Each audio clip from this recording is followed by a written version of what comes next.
Hey everyone, welcome to A Bluer Nation. My name is Jerry Foley. I am the senior editor of the Giant Insider newspaper. And with me, as always, is Chris Bisignano, the beat writer for the Giant Insider, and probably the hardest working man with the New York Giants. He is at every practice, in every locker room, or in the locker room at every locker, talking to these guys. And Chris, we witnessed something Sunday night that I wasn't expecting. I thought the Giants were ready, and look, I wrote about this in the Insider before this game started, or I should say maybe Saturday night. I thought, all right, well, what's the best case scenario tomorrow, right? Meaning Sunday, the Eagles are going to be 2-0, Washington's going to be 2-0, and the Giants will be battling for really second place. But lo and behold, the Buccaneers win. The Colts come off with a huge upset over Washington. So here the Giants were, and not that they would stake their claim to dominance, but at least relevance. And I saw the exact same thing that I saw in Dallas last year. And you know what? To your credit, bud, you called it. There's a lot of things wrong with this game. I mean, let's just start with the obvious, and I'll let you go and vent or whatever. The offensive line. Go ahead. Yeah, Jerry, I did say I thought the Giants would lose a pretty close one. I thought it was going to come down to a few turnovers, and it came down to the disastrous offensive line. I mean, how can we describe it, bud? Just absolutely horrific. They look like a bunch of guys that never seen a stunt before. Blitzes seemed to look like, I guess it looked like a Chinese menu to them. They looked like they had no idea what was coming. Chris, are Patrick Omameh and Eric Flowers worse than John Jerry and Bobby Hart right now? Yeah. Oh, yeah. I don't think there's any question. Good, because I thought so too. Okay. I don't think there's any question. I'm sorry, Jerry. I don't think there's any question that Omameh and Flowers are playing worse than those two guys on the right side last year. I don't think I would ever say that. Me neither. But you know me, Jerry. I'm like twisted in the mind. I go back. I watch the game. I keep replaying play after play, and to watch those two struggle to pick up a simple loop stunt numerous times was really, really embarrassing, Jerry. And I know that Nate Solder isn't playing that great, and I know that Will Hernandez struggled a bit, but I expected Will Hernandez to have some growing pains, and unfortunately, man, Jalapio's out for the year, and that's a shame. He's a good guy, and he worked hard to get there, and you could argue that he was their best lineman, but the right side to me is an absolute disgrace right now, and I don't mean to overstate it, but not that Giant fans were sold a bill of goods by Gettleman. That's not what I'm saying, but we expected to be better. Last year was such an abomination. I thought, I mean, maybe stupidly, that they could put anyone at right guard and right tackle and it'd be an improvement. And lo and behold, they're actually worse right now. Yeah. Who would have thought, Jerry? Who would have thought that it's worse, right? I mean, who would have thought that? I mean, oh my God! You figure Omameh was an upgrade over Jerry. I mean, listen, I'm just as much to blame. I put it out there in training camp that this guy's an upgrade over him. You know what? He's really not right now. I thought Flowers would get better on the right side. He hasn't been good at all, Jerry. Now, in practice, of course, they're going against the defense that had no sacks, and we'll get to that in a minute or a little later. In practice, are you seeing a better line than what we're seeing in the games? I mean, and you know what? The first game, you kind of throw it out because that front seven for Jacksonville is spectacular. But against Dallas, it looked like they've never blocked before. Are you seeing a better line in practice than what we're seeing in the games? You know what, Jerry? It's really tough to judge. I thought I was, but let's not forget, in training camp, nobody's hitting, Right. So it's really tough to gauge. It really is. I mean, now the things they work on, I'm not allowed to see. You only get a few minutes in practice, and when they start game planning, the media has to leave. So it's just an example of training camp, Jerry, that it could really throw you off, because you're looking at guys not hitting each other, not designing much, not scheming much. And you see what's happened in the regular season. When teams are game planning for you, it's a different story. But but listen, Jerry. Just besides the blocking, it's the scheme pickups that's alarming. Right. I mean, they just cannot seem to communicate on what they're doing out there, especially the right side. And it's just, I don't know what to say, Jerry. It's so disappointing. Yeah, and if it doesn't get better, this is going to get really ugly. Yeah. Because we're gonna. Go ahead, Jerry. Yeah, no, we're gonna see. Look, the next game is against Houston, who has a ridiculous, at least a few names, J.J. Watt and Merciless, and the kid Cunningham's playing well. You pointed out, and I don't know if Clowney's well, Clowney's questionable. If he plays, What an improvement! What an improvement the Giants are going to have to make to play that defense. I think that defense is way more formidable, and we'll get to that one probably Friday night when we do this again. But I mean, right now, I don't know what else you can say about the line. It's an absolute disgrace. But a lot of talk also about Eli, and his numbers were gaudy. 33 or 44, I think, 277, a garbage touchdown at the end that meant nothing, absolutely nothing. Right. All he did was check down all night, and look, he had 6 sacks. Everybody is pointing at the line, and rightly so. But how much of this is on him? It didn't even look like he looked down the field at all to me. A little bit, Jerry. A little bit. Obviously, the major blame is the offensive line because Eli was under siege most of the night. But there was times, Jerry, that I was looking at the film, and there was times where he did have some time in the pocket where he immediately checked down. I was looking at his eyes a lot. A few times he looked strictly at Barkley. Well, the one where he scrambled. How about the one where he scrambled forward? Barkley's waving his hands in the end zone, and he didn't see him. How does he not make that throw? And look, the line stinks. I'm not here to destroy Manning, but he's got to be better than that. And he missed Odell in the corner of the end zone wide open. And look, man, I'm just wondering when Odell the ticking time bomb goes off with him, because he's not going to deal with this much longer where he's not getting the ball and he's wide open. But Manning was, I guess, on the list of things that were frustrating in that game, I'd say Manning was second for me. I thought Shermer, I thought he got away from the run a lot. I mean, I think the first half it was like 24-9 in pass plays, as compared to running plays. I understand they weren't running the ball first in the beginning of the game, but you know what, Jerry, when your offensive line can't block it by passing, you got to try to stick to, this is my opinion, you got to try to stick to the run a little bit. Don't give up on it so early, because what are you going to do? You have to devise different schemes to try to get these guys off Eli. I mean, listen, I agree with you. I thought Eli probably was the second biggest disappointment. A little bit, you can't blame Eli and everything, but he has to take some of the blame, Joe. There's no question about it. He looked like a guy that, that was a little like, I'm going to get hit every time I throw, so I'll unload the ball. And I think part of it's what he's gone through over the last 3 to 4 years. I just think he's shell shocked. I think he drops back to pass, waiting for the rush, and when he sees it, he's like, "Oh, there it is again. There's the rush. I can't get a clean pocket no matter what." And this notion that he's not mobile, and that's why it's happening. We can go in a million different directions on this subject. One of them is everybody saying, see, that they should have drafted Darnold. Yeah, put Darnold behind that line and let me know how it works out. Let me know how he would play behind that offensive line. Put Russell Wilson behind that offensive line. See how it works out. Exactly. I mean, even Russell Wilson would be under the siege. Yeah. Monday night, his line is probably as bad, and look what happened. He's not doing anything. Yeah. One of the Twitter followers, Mike Kaluch, pointed that out astutely. Absolutely. that a mobile quarterback would not make a difference. And my issue isn't with Eli's mobility. It's with his inability. When he has a chance to make plays, he's not making them. And that's what's frustrating for me and for any other Giant fan, or should be. Yeah, so you're absolutely right, Jerry. All right, if you're on the siege all night, which he was, when you have those 3, 4, 5 opportunities where you have time and guys are downfield open, guess what, bud? You got to hit those plays.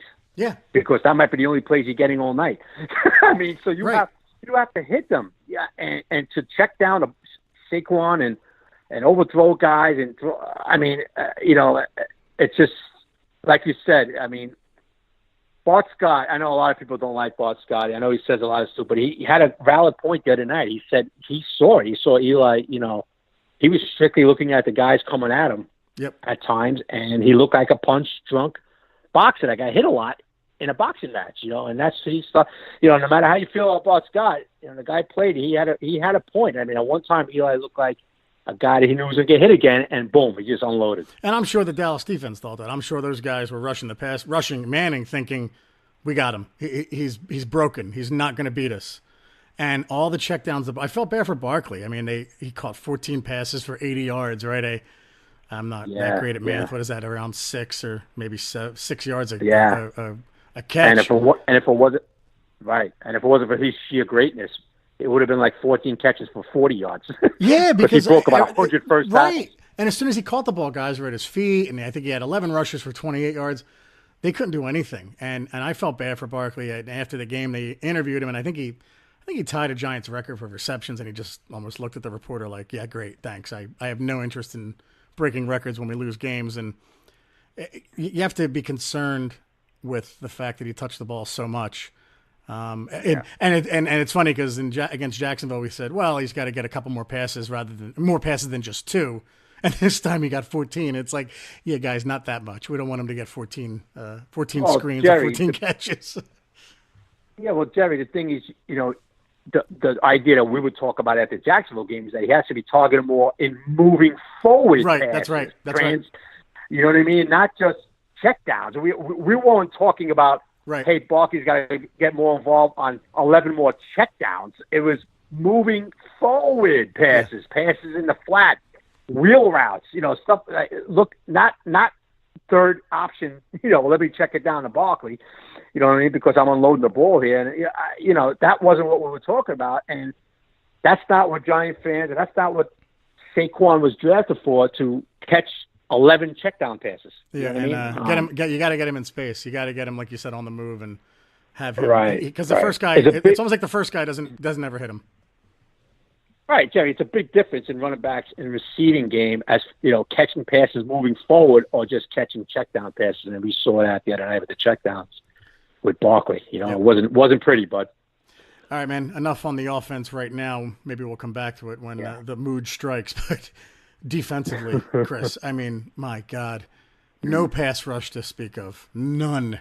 Yeah. And I know Olivier Vernon's going to come back, but I think it was Bob Papa who said it. It's Lawrence Taylor's not coming back. It's Olivier Vernon. Okay, to think that all of a sudden the ills are going to be cured is silly. And if I see Kareem Martin one more time guess wrong and a mobile quarterback run around and get 20, 30 yards, I'm going to lose my mind. He's collapsing. He's collapsing on his own feet, Jerry. He's collapsing on his own read. He did it 3 times in a night, and Connor Barwin did it once. Yeah, Connor Barwin, and I again doesn't have the Eagle uniform on. He had a good play where he batted the ball down and almost caught it, but I mean, he's been a disappointment so far, and I don't. Again, the offensive line can actually, I think, somewhat improve by week 5, 6, 7, maybe. I don't know how they're going to get these guys to all of a sudden become good pass rushers without blitzing like crazy like they've been doing. Yeah, Jerry, this game, football will always come down to beating the man in front of you. If they don't start beating the man in front of him, Jerry, it's going to be a long year. Especially with Eli Apple, who actually is playing better than Jenkins. Playing great. Games. Playing best player on defense right now. Yeah, he's playing better than Jenkins. Jenkins has been mediocre. That's it so far in 2 games. He had a bad game the other night. He had a bad game the other night, I thought. Yeah. He got beat in the first series by Jacksonville. Then he had a nice interception. Okay, and then of course he gets beat the other night by Tavon Austin. And he got beat other times. So he's been all right. That's it. Apple's actually better than him. Now we're not going to have him Sunday. I don't expect to see him Sunday. So it's going to be very challenging, Jerry. You saw what happened tonight. B.W. Webb had to go to the outside, and the Cowboys were attacking him, as they should have. I saw Dante Dion make a play on the ball with covering Beasley, right? He had one. He almost had an interception. Dante, yeah, listen, we kind of called it, me and you, bud, when we said before the game, like maybe we'd like to see Dion in that slot instead of Webb. This is obviously before Apple got hurt. I'd like to see Dion in the slot instead of Webb. They kind of like Webb better, and I kind of like Dion better, to be honest with you, Jerry.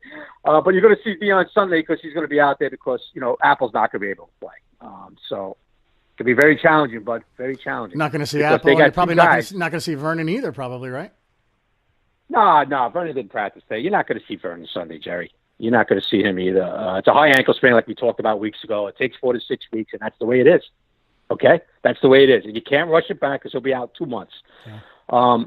And Houston's got two guys that are, they're pretty good receivers, bud. And it's going to be quite a challenge for the secondary Sunday. Yeah. Oh, my God. It's 2 games in, and it feels like the wheels have fallen off, and there was so much hope even 2 weeks ago, and even a week ago. Yeah. They played a good game against the Jaguars, and Sunday night happened. Yeah, there's a lot of hope. I think collectively every Giant fan just said, here we go again. It's going to be another 2-14 season. And my response to the Jets media and anyone who's killing the Giants for taking Barkley, you know what, guys? There's a good chance the Giants are picking top 5 next year, too. So I think they may be getting their quarterback of the future very soon. Jerry, I don't even look myself up. I don't even pay attention to that. That Donald Barkley stuff. The draft is in April. I can't be bothered anymore. Yeah, you're right. You're right. You're more of a grown up. It is what it is. We'll have a feeling. Whatever feelings people have about it, fine. Yeah. But it is what it is. Nothing's going to change. So, if the quarterback of the future, who's not going to, the whole deal. So, Barkley is a kid that's a phenomenal talent, and Gettleman felt he was a generational talent. I have no problem with what he did. Yeah. Now, obviously, if Eli continues, if he has no help, Eli's going to have a bad year, Jerry. We know that no matter what. So now, if the offensive line improves as the season goes along, which happens, this happens all the time in the NFL, Yeah. And Eli's missing guys, and he's checking down too quick, then guess what? But then it could have been a mistake. But we'll see down the road. Let's see what happens Sunday. I think the Giants are going to play much better Sunday. We'll get into that more, the Houston game Friday night. But yeah. I expect to see a much better effort Friday, and, we'll see what happens. Landon Collins, he just seems a step slow to me. It seems more like the 2015 version of him. It's he gets a lot of mileage from the year he had in 2016, and he had a weird year last year. He had the injury early on, and seems like a step slow. What are you seeing with him? I don't think he's a step slow, Jerry. He's just not making an impact right now. He's getting his 5 or 6 tackles a game, but no big hits, no turnovers. So he's a little. I don't think he's a step slow, Jerry. No, I don't think he's slow. I just don't think he's making plays. He's just making a few plays. Making a few stops, but he's just not having an impact at all. It's not like he's a big play out there that has cost them. The one down the goal line is Jacksonville. He kind of bit on a read, on a play action, but he's just not doing much. He's not the impact he was in 2016. The interceptions, the big hits, forced fumbles. He's just second regular. Just another guy out there. There's another one. He was fooled on the end around when Elliott handed the ball off. I think it might have been Austin. And he hit Elliott without the ball, and I just thought, no, okay, that's not that impressive when you drill the guy who doesn't have the ball and it's already gone. It seemed like he saw him hand it, and then he just hit Elliott anyway because he was there. But it is what it is. Maybe you're right. Maybe he didn't lose a step, but he's quick question for you, Jerry. I mean, what did you think of Sherman's play calling? Well, that's what I was going to get to next, right? So I'm sorry. Go ahead. Okay, I caught it up. No. Very good segue, buddy. I thought I couldn't even get a feel for it because of how bad the line was. And I know that sounds like I'm taking the easy way out, but I think they should have run the ball more. I think they should have stuck with that, especially with the line struggling so badly in pass protection. But I thought the line was so bad. I mean, he ran 11 times, Barkley, for I think 28 yards. He gave up 6 sacks. Stewart ran, I think, once. Gallman might have run once. I just thought the line was so bad that you could have had Belichick. You could have if you could have somehow summoned the ghost of Vince Lombardi, Newt Rockne, Paul Brown, Bill Walsh. I don't think anyone could have worked with the line the other night. I don't know what your thoughts are. Yeah, no, I guess you're right. I think Barkley's number one in the league in getting hit as soon as he receives the ball. He's like number one in the league in immediate contact, which is an embarrassing stat for the offensive line.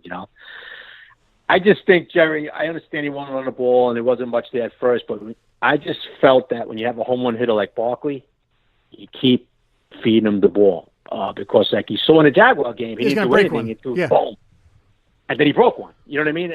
I'm not saying that would have happened against Dallas. All I'm saying is I just felt Shermer got away from that a little bit, and it wasn't like a blowout. It was 10-0 at halftime. Right. You know, I just think like Shermer kind of admitted he maybe should have balanced it out a little bit. You know, play calling wise, when you have a home run guy like Barkley, Jerry, I just think even if nothing's going on, I think you still feed him the ball. You know, because that one play he'll bust one like you saw against Jacksonville. You know, but. And by the way, that's when I thought the game was over, right before half when the Giants started moving the ball, and then Eli took a sack. Yeah. And they didn't get past the 45, but they were at the 49, and they took a big sack. That's when I knew the game was over. I mean, it's rare when you're watching a game and you just feel like you can get up and walk away. And I felt at that point, this game's over. They're not going to win. They can't make adjustments at halftime because the line doesn't know. It's under the talent on the right side is bad enough, but like you said, they're missing schemes. They're missing protection schemes, and that's not going to improve after half, I don't think. So anyway, go ahead. Jerry, you know what was alarming to me? What's that? I put it on Twitter. I watched the Dallas game against Carolina, and I think you remember this. I put it that the Dallas favorite blitz, they love to A-gap blitz. Yes. Okay, now, you know, I'm looking at it, and then you see them. What did they do against the Giants, basically? They did some slot blitzes, don't get me wrong, but they were A-gap blitzing continuously. Yeah. And it looked like to me at times like the Giants just didn't know it was. They just didn't know how to communicate. They were sliding. It's like they never saw it before. Right. To me, that was alarming, and that they just weren't communicating on that, or they didn't recognize it, and they just couldn't get together. They were sliding the wrong way on blitzes. That scared me, Jerry, because Dallas is not a complex defense, Jerry. They're not a complex defense, And I don't know, and another thing, just quickly about the Dallas game is that they've been playing the Tampa 2 for the last 4 years. I was just going to say you pointed that out the other night. Go ahead.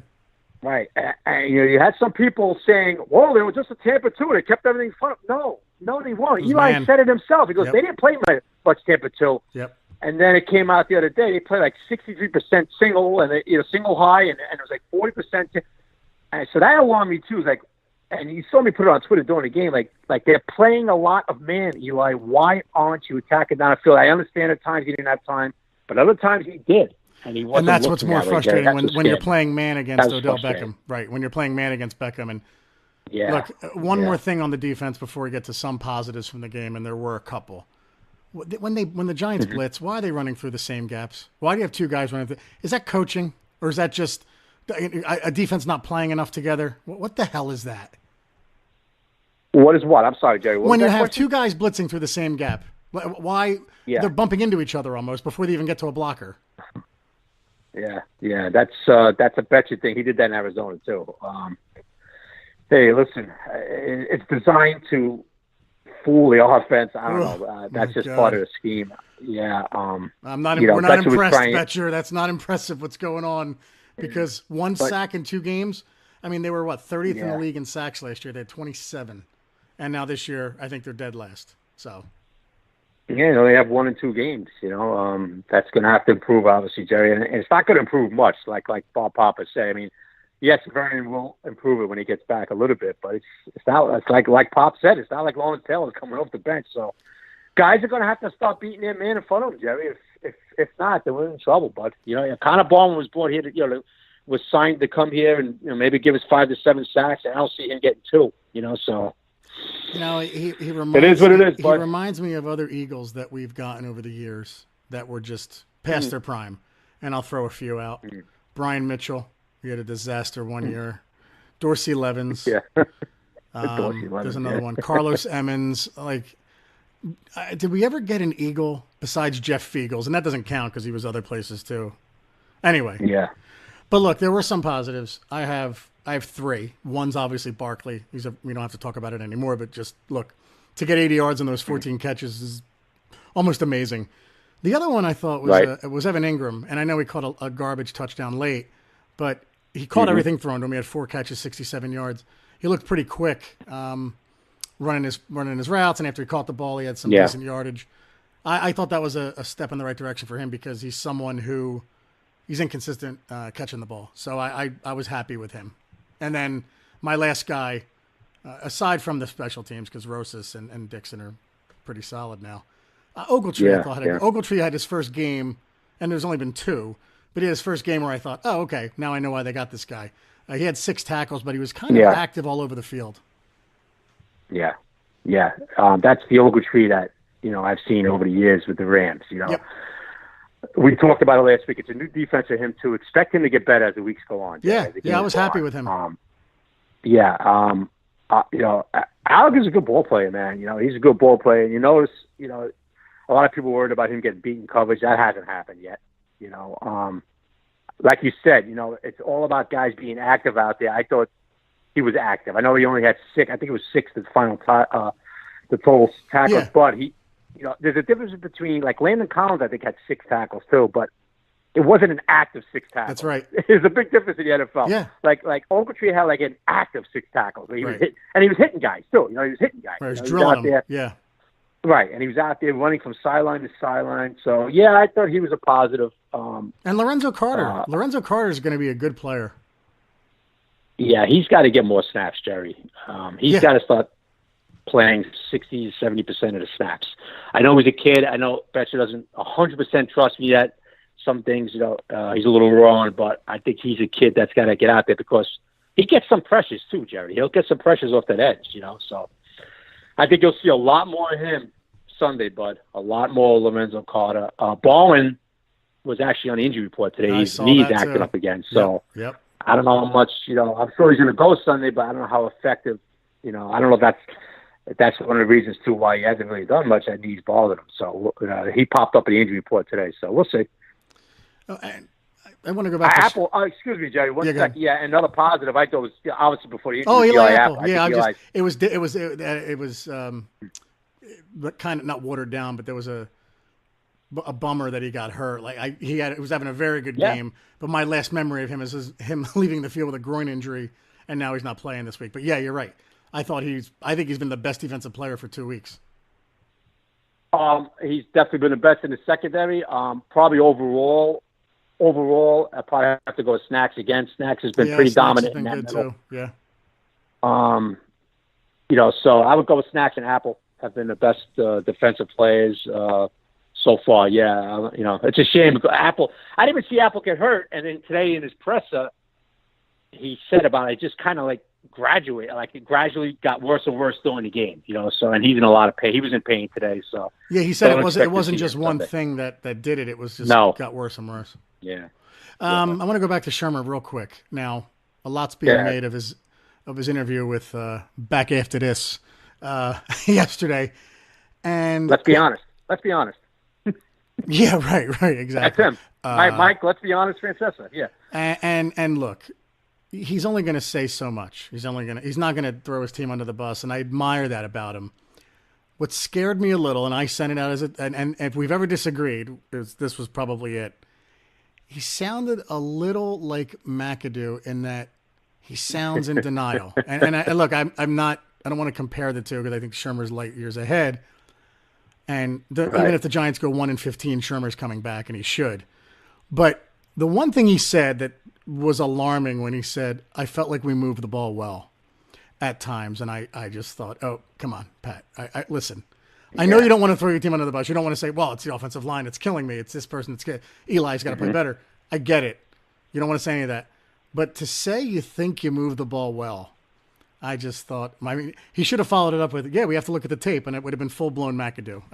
What do you got? What can you say to make me and other Giant fans feel better about this? Listen, all I could say, being around Pat Shermer, mostly every day, is that I don't think Pat Shermer believed that one iota. He's a positive guy, Jerry. He's a very, very bright guy. He is trying to show his team that he has their back, and if he has to go on a radio show and give asinine answers like that, he's willing to do it.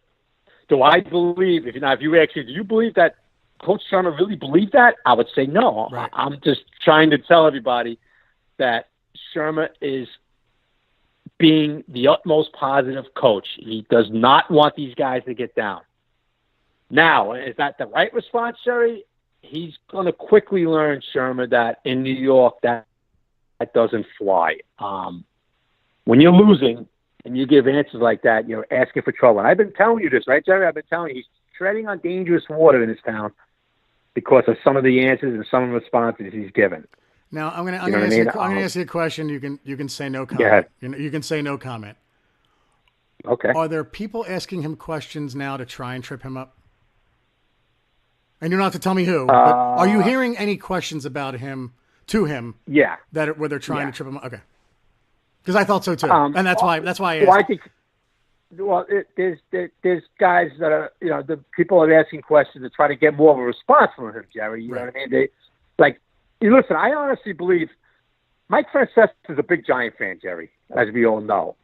Francesa wasn't trying to make him look bad yesterday. I don't think but I disagree. I don't think he's a Giants fan. I think he hates the Jets and doesn't mind the Giants. I think he likes the Giant organization, but I don't think he has any rooting interest in the Giants. But go ahead. Really? Oh, I was wrong. I thought he grew up a Giant fan. Okay. Okay, I was wrong in that. He left them for the Jets when Parcells was there, and then he was talking about Dallas all the time. He says, I'm not a Giants fan. I think his kids are. Okay. And I think he has a good relationship with the Maras he always had, and I think he has a good relationship with Eli, so he's just tried to always – and the Giants work with him on the fan. So Yes. But anyway, it's splitting hairs, but go ahead. Well, I think he was trying to help Sherman yesterday. He was trying to explain to him that your answers are not going to fly here in New York. Yep. And I told you this a couple of weeks ago, right, bud? Did I tell you? I said he's starting to get in dangerous waters with his responses because he doesn't know the New York media. Jerry, we do. You know what I mean? Yeah. We know how quickly this could change. I mean, there was an article in the Post about it today from our good friend Paul Schwartz, and listen, Paul's right in the way. The honeymoon's ending pretty quick here. Why? Because the way they looked Sunday night and the answers that Coach Sherman gave. You know what I mean? And you maybe you can get away with that in Wisconsin. You can get away with that from Minnesota, where it came from. But it's not going to fly here, Jerry. All right. I understand. Dude, I agree 100%. He's not going to get away with that here. I agree. It's not going to happen here. Todd Bowles he found that out the last few years. You can't just give blatant answers. New York is a tough crowd, man. People love their football, and you give an answer like, "Oh yeah, we moved the ball, and we weren't that bad," and people are going to be like, "What are you talking about, Coach?" Even Francesa a few times like, "I'm baffled by what you're saying here," and Francesa was right away. You can't say, "Yeah, we moved the ball." He told Francesa once, "I disagree with you," when Francesa says something about the offensive call or something like that. And I know what Sherman's trying to do. He's trying to stay positive. Obviously, the locker room was fractured last year, Jerry, and that's not going to happen under his watch. I was going to say, I tweeted yesterday that please tell me this wasn't McAdoo-esque. And, to their credit, a lot of Giant fans tweeted back, like, no, what do you want him to say? And I thought about it long and hard and thought, all right, maybe these guys are right. And I think you took that approach too. Like, all right, what's he supposed to say? But to your point before, he's going to have to come up with better answers than that soon. You're not Belichick. You got to win at least one. You got to win at least a playoff game before you can give just no answer at all. So, yeah, he's just going to have to be very careful. He's going to have to give some answers back. But that's just Jerry. He's an even keeled guy, Sherman. You know what I mean? He's not. He gets fiery on the field. Don't get me wrong. He's fiery at times on the field, but that's just his personality. It's like, okay, we'll keep working. He's been around the sport a long time, bud, and his philosophy is, hey, we'll look at the schemes. We're going to keep working what we're doing wrong. And unfortunately, Jerry, when you say that in New York, after getting embarrassed like they did, it's not going to fly, bud. And that's why he's catching a lot of backlash on this. Yep. And I feel for the dude, man, because it's 2 games in, and a lot of people are getting very sour on him already. But you know what, Jerry? A win Sunday, and that cures that for another week. So let's see. Let's end it at that, man. All right, everybody, be sure to order your copy of the Giant Insider newspaper. Go to www.giantinsider.com or visit magster.com for a digital subscription. Sorry. That's magzter.com. You need a prescription after watching the Giants the last 2 weeks.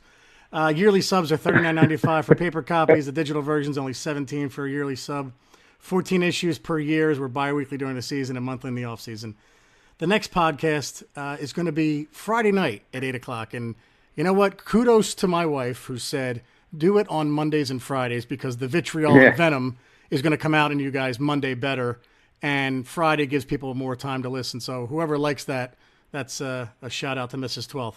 Thanks for listening, everybody, to A Bluer Nation. I'm Jerry Foley. He's Chris Bisignano. And remember, Sundays are still Giant days. Take care, everybody.